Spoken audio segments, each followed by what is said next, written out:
ಅಣ್ಣ, ದೀಪ ಇಲ್ಲದೆ ಇರೋ ಟೈಮಲ್ಲಿ ಚಿರು ದಿಶಾನ ಒಂದು ಮಾಡೋ ಕೆಲಸ ಮಾಡ್ತಾ ಇದ್ದೀವಿ. ನಿನ್ಗೇನು ಬೇಜಾರಿಲ್ಲ ತಾನೆ? ಸತ್ಯ, ಸಮಾಧಾನ ಆಯ್ತು. ಚಿರು ಜೀವನ ಸರಿ ಹೋಗ್ಬೇಕು ಅಂದ್ರೆ ಅವನು ದಿಶಾ ಒಂದಾಗಬೇಕು. ಅದಕ್ಕೆ ಅವನ ರೂಮ್ನ ಲೈಟಾಗಿ ಅರೇಂಜ್ಮೆಂಟ್ ಮಾಡಿದ್ದೀವಿ. ತಪ್ಪಿಲ್ಲ ಅಲ್ವಾ? ನೋಡಿದ್ರೇನ್ರಿ ಭಾವನ್ನ? ಅವರು ನಿಮ್ಮ ಥರ ಅಲ್ಲ. ಯಾವಾಗ ನೋಡಿದ್ರು ದೀಪ ದೀಪ ಅಂತ ಜಪ ಮಾಡ್ತಿರ್ತೀರಲ್ಲ. ಇನ್ಮೇಲಾದ್ರೂ ಆರೋಗ್ಯ ಇರೋ ದೀಪನ ಮತ್ತೆ ಉರ್ಸೋ ಪ್ರಯತ್ನ ಮಾಡಬೇಡಿ. ಉರಿಯೋ ಬಲ್ಪು ಒಡಿತು ಅಂತ ಬಿಸಾಕಕ್ಕೆ ಮುಂಚೆ ಅದರಿಂದ ಬೆಳಕು ಪಡ್ಕೊಂಡಿದ್ದೀವಿ ಅಂತ ಕೃತಜ್ಞತೆ ಇರಬೇಕು. ಆಗಲೇ ಪ್ರತಿಯೊಬ್ಬರ ಮೇಲೂ ಒಳ್ಳೆ ಭಾವನೆ ಬರೋದು. ನಿನಗಿದೆಲ್ಲ ಎಲ್ಲ ಅರ್ಥ ಆಗಬೇಕು. ಅಣ್ಣ, ಇವಳು ಮಾತು ಬಿಡು, ನೀ ಮಲ್ಕೋ, ಬೆಳಗ್ಗೆ ಸಿಗ್ತೀವಿ. ಹೌದು ಬಾವ, ಇನ್ಮೇಲೆ ನಮ್ಮ ಚಿರು ದಿಶಾ ಅವರಿಬ್ರನ್ನ ಒಂದು ಮಾಡದೆ ನನ್ನ ನಿತ್ಯ ಕಾಯಕ ಆಗಿರುತ್ತೆ. ನೀವೇನು ಯೋಚನೆ ಮಾಡಬೇಡಿ.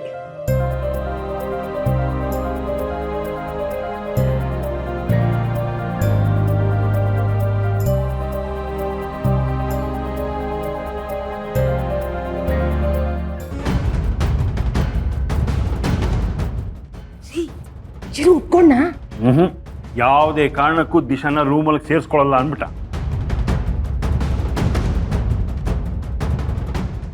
ಇಲ್ಲ ರೀ, ಸೌಂದರ್ಯ ಮನೆ ಹೊರಗೆ ಒಬ್ಳೆ ನಿಂತಿಯಾಳಂತ ಹೇಳ್ಬೇಕಿತ್ತು. ಅಯ್ಯೋ, ಹೇಳೋದಿರ್ಲಿ, ನನ್ನ ಮಾತೆ ಕೇಳಿಸ್ಕೊಳ್ಳಿಲ್ಲ ಅವನು. ಅಂದ್ರೆ ನೀವೇನು ಹೇಳ್ಬೇಡಿ, ಹೇಳಿದ್ರೆ ನಮ್ಮ ಮೇಲೆ ಆಣೆ ಅಂತ ಹೇಳ್ಬಿಟ್ಟ. ಆಮೇಲೆ ನಾನು ಹೇಳಿದನ್ನ ಅಕ್ಕಿಗೂ ಹೇಳ್ಬಾರ್ದು ಅಂತ ಹೇಳಿ ಡೋರ್ ಕ್ಲೋಸ್ ಮಾಡ್ಕೊಂಬಿಟ್ಟ.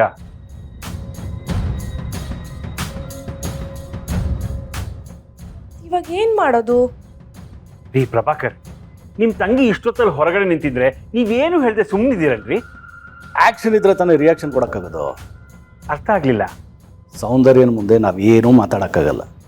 ಅವಳು ಹಾಕಿದ ಕಂಡೀಷನ್ಗೆ ಚಿರು ಒಪ್ಕೊಂಡ್ರೆ ಮಾತ್ರ ಅವಳು ಮನೆ ಒಳಗೆ ಬರೋದು.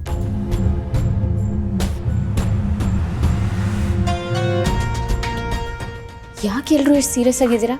ಅಯ್ಯೋ, ಅಲ್ಲಿ ನೋಡಮ್ಮ, ಸೌಂದರ್ಯ ಹೊರಗೆ ನಿಂತಿರೋಳೆ. ಅವ್ರು ಯಾಕಲ್ಲ ಒಬ್ಬರೇ ನಿಂತಿದ್ದಾರೆ? ಏನಾಯ್ತು? ಅವಳಿಗೇನೂ ಆಗಿಲ್ಲಮ್ಮ. ಆದ್ರೆ ಚಿರು ನಿನ್ನನ್ನ ರೂಮ್ ಒಳಗೆ ಬಿಟ್ಕೊಳ್ಳಿಲ್ವಲ್ಲ, ಅದಕ್ಕೆ ಬೇಜಾರು ಮಾಡ್ಕೊಂಡು ಒಬ್ಳೆ ನಿಂತಿದ್ದಾಳೆ. ನಿನ್ನನ್ನ ಚಿರು ರೂಮ್ ಒಳಗೆ ಕರ್ಕೊಳ್ಳೋವರೆಗೂ ಅವಳು ಮನೆ ಒಳಗೆ ಬರಲ್ಲ ಅಂತಿದ್ದಾಳೆ. ಆ ಥರ ಡಿಸಿಷನ್ ಯಾಕೆ ತಗೊಂಡ್ರು? ಅದೇ ಗೊತ್ತಿಲ್ಲ. ನೀನು ಒಂದ್ಸಲ ಅವಳನ್ನ ಒಳಗೆ ಕರಿಯಮ್ಮ. ಓಕೆ, ಬನ್ನಿ, ಎಲ್ರಿಗೂ ಕರೆ ಹೇಳಿ.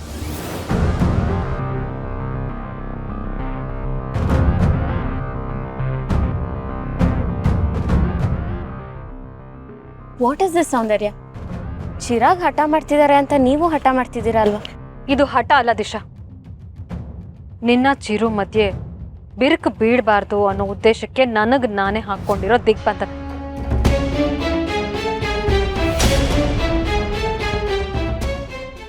ಚಿರುನೇ ಅವನಾಗ ಅವನು ಬಂದು ನನ್ನ ಹತ್ರ ಮಾತಾಡಿ ನಿನ್ನನ್ನ ಅವನ ರೂಮ್ಗೆ ಸೇರಿಸ್ಕೊತಾನೆ ಅಂತ ಹೇಳೋವರೆಗೂ ನಾನು ಇಲ್ಲಿಂದ ಕದ್ಲಲ್ಲ.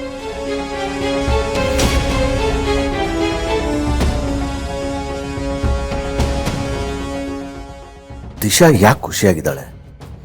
ಯಾವ ಉದ್ದೇಶದಿಂದ ಚಿರುನ ಮದುವೆ ಆಗಿದ್ದಾಳೆ ಅಂತಲೇ ಗೊತ್ತಾಗ್ತಿಲ್ವಲ್ಲ.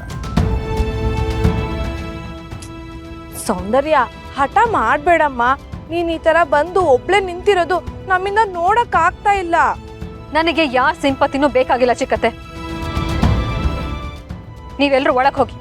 ನಿಮಗೆ ಗೊತ್ತಲ್ಲ, ಈ ಸೌಂದರ್ಯ ಒಂದು ಸಲ ಡಿಸೈಡ್ ಆದ್ರೆ ಹಿಂದೆ ಸರಿಯೋ ಮಾತೇ ಇಲ್ಲ ಅಂತ. ಗೊತ್ತು, ಆದ್ರೆ ಎಲ್ಲರನ್ನೂ ಕರ್ಕೊಂಡು ಒಳಗೆ ಹೋಗಿ.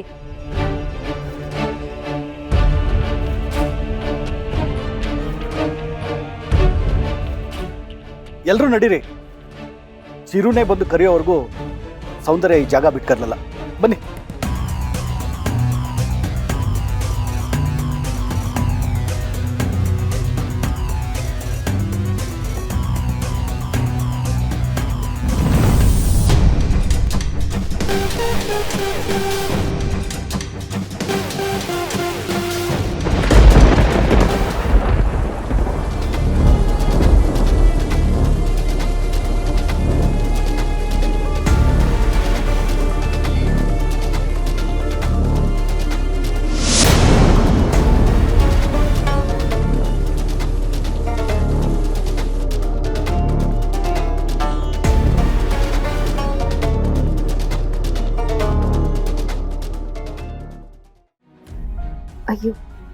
ಹಾಲು ತರಕ್ಕೆ ಮರ್ತೋದೆ. ಇರಿ ಹೋಗಿ ತಗೊಂಡ್ ಬರ್ತೀನಿ. ಎಕ್ಸ್ಕ್ಯೂಸ್ ಮೀ, ಯಾರಿಗೆ ಹಾಲು ತರಬೇಕು? ಏನ್ ಹಿಂಗ್ ಕೇಳ್ತಿದ್ದೀರಾ? ನಿಮ್ಗೋಸ್ಕರ.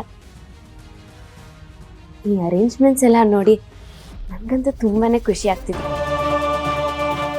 ಆ ರಿಚುವಲ್ಸ್ ಪ್ರಕಾರ ನಾನು ಮೊದಲು ಹಾಲು ತಗೊಂಡ್ ಬರ್ತೀನಿ, ನೀವು ಅದನ್ನ ಕುಡಿತೀರಾ ತಾನೆ? ಯಾವ ರಿಚುವಲು ಬೇಕಾಗಿಲ್ಲ. ನೀವು ನನ್ನ ಜೊತೆ ಕ್ಲೋಸ್ ಆಗಿ ಮೂವ್ ಮಾಡೋದು, ಮಾತಾಡೋದು ಇದೆಲ್ಲ ನನಗೆ ಇಷ್ಟ ಆಗಲ್ಲ. ನಿಮ್ಗೆ ಇಷ್ಟ ಇಲ್ಲದೆ ಇರೋದನ್ನ ನಾನು ಮಾಡಲ್ಲ ಬಿಡಿ. ನಿಜ ಹೇಳಿ, ನೀವ್ ಯಾರು? ಇಲ್ಲಿಗೆ ಯಾಕೆ ಬಂದಿದ್ದೀರಾ? ನನ್ನನ್ನು ಯಾಕೆ ಮದುವೆ ಆದ್ರೆ? ನಿಮ್ ಪೇರೆಂಟ್ಸ್ ಅವ್ರು ಯಾಕೆ ಮದುವೆಗೆ ಬರ್ಬಾರ್ದು? ಏನು ಉದ್ದೇಶ ಇಟ್ಕೊಂಡು ನನ್ನ ಜೀವನಕ್ಕೆ ಬಂದಿದ್ದೀರಾ? ಇದೆಲ್ಲದಕ್ಕೂ ನನಗೆ ಉತ್ತರ ಬೇಕು. Oh my god Chirag, I am very tired. ಹಿಂಗೆ ಬ್ಯಾಕ್ ಟು ಬ್ಯಾಕ್ ಕ್ವೆಶನ್ಸ್ ಕೇಳಿದ್ರೆ ನಾನು ಹೆಂಗೆ ಉತ್ತರ ಕೊಡೋದು? ನಾನು ಕೇಳಿದ ಒಂದೊಂದು ಪ್ರಶ್ನೆಗೂ ಒಂದೊಂದಾಗಿ ಉತ್ತರ ಕೊಡಿ.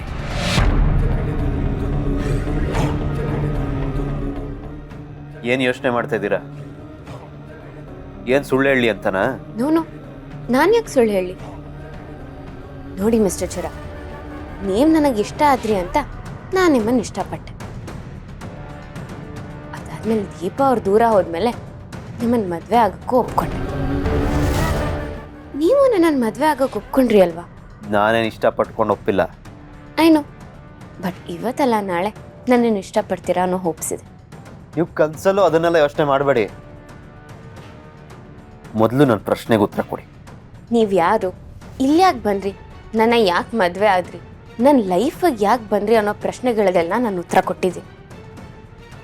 ನನ್ನ ಪೇರೆಂಟ್ಸ್ ಬಗ್ಗೆ ಕೇಳಿದ್ರಿ, ಅವ್ರು ಫಾರಿನಲ್ಲಿದ್ದಾರೆ.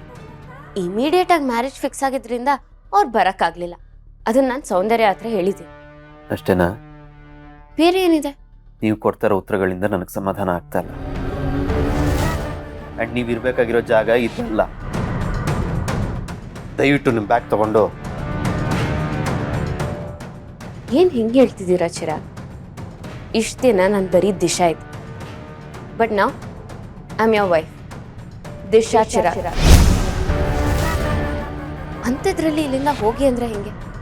ನೀವಾಗೆ ಹೋಗ್ತೀರಾ, ನಾನೇ ಕಳಿಸ್ಕೊಡ್ಲಾ? ಹೋಗಿ